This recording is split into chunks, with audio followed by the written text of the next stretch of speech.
Le journal de l'économie maintenant avec Christophe Dansette. Bonjour Christophe. Bonjour Philomène. Nous commençons par le dossier Alstom. Le secrétaire d'État à l'industrie rencontre tout à l'heure le PDG du groupe pour faire le point sur les engagements de l'État. Rappelez-vous, c'était en octobre dernier, le gouvernement volait au secours du site de Belfort d'Alstom, menacé de fermeture.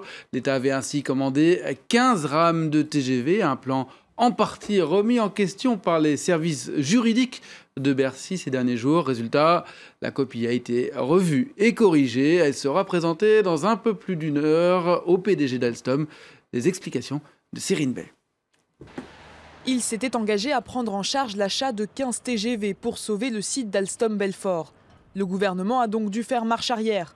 Finalement, ce n'est pas l'État, mais la SNCF qui paiera la note pour les 15 TGV.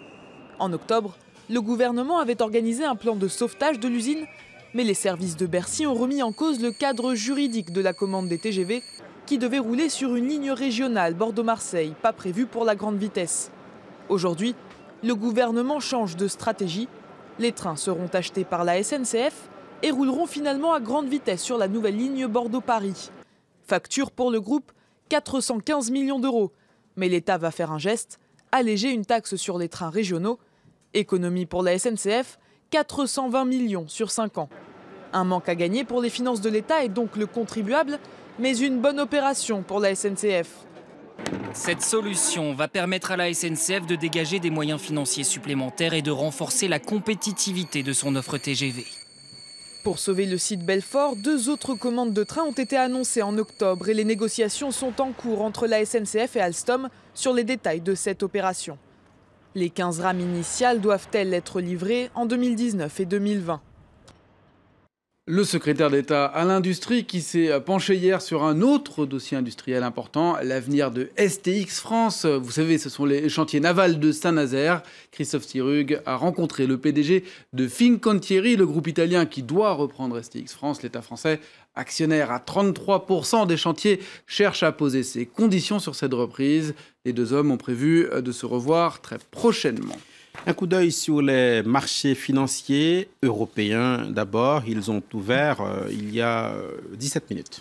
Il y a 17 minutes sur une tendance à l'équilibre avec un CAC 40 à Paris qui a ouvert en légère baisse. Alors on ne peut même pas appeler ça une baisse. On est à moins 0,1%. Tout comme pour le FTSE à Londres. Le seul indice qui gagne, qui est dans le vert ce matin, c'est le DAX, poussé notamment par l'action Allianz qui gagne plus de 3% ce matin à l'ouverture à Francfort après l'annonce hier soir de ces résultats qui sont meilleurs que prévu. Et puis, un peu plus tôt en Asie, tous les indices ont terminé dans le rouge, notamment le Nikkei à Tokyo qui a perdu 0,58%. On retiendra surtout le Kospi qui termine proche de l'équilibre, ou le Kospi où l'action Samsung limite finalement les dégâts en perdant seulement un peu plus de 0,4%.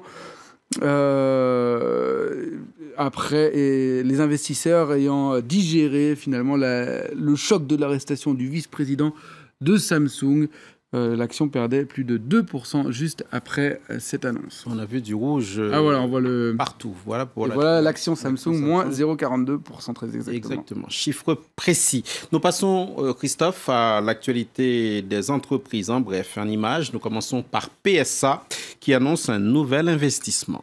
Un nouvel investissement de 200 millions d'euros pour moderniser le site de Sochaux. Objectif, agrandir la production à 400 000 véhicules par an. Un investissement qui intervient alors que PSA a annoncé cette semaine un rapprochement avec Opel. Le groupe pourrait d'ailleurs commencer la fabrication d'un véhicule de la marque allemande sur son site historique. Les investisseurs ne sont pas convaincus. L'action PSA ouvre en baisse de 0,7%. Snapchat se rapproche de l'introduction en bourse. Le groupe a fixé hier un prix d'introduction compris entre 14 et 16 $ par action, de quoi valoriser le service de messagerie aux photos et aux vidéos éphémères, entre un peu plus de 16 milliards de dollars et un peu plus de 18 milliards de dollars.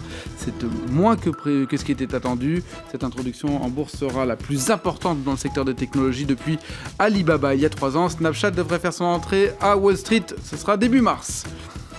Et enfin, le naufrage de Hanjin Shipping. Le tribunal de Séoul a prononcé ce matin la mise en faillite du premier armateur sud-coréen, 7e mondial. Les juges ont ordonné sa liquidation.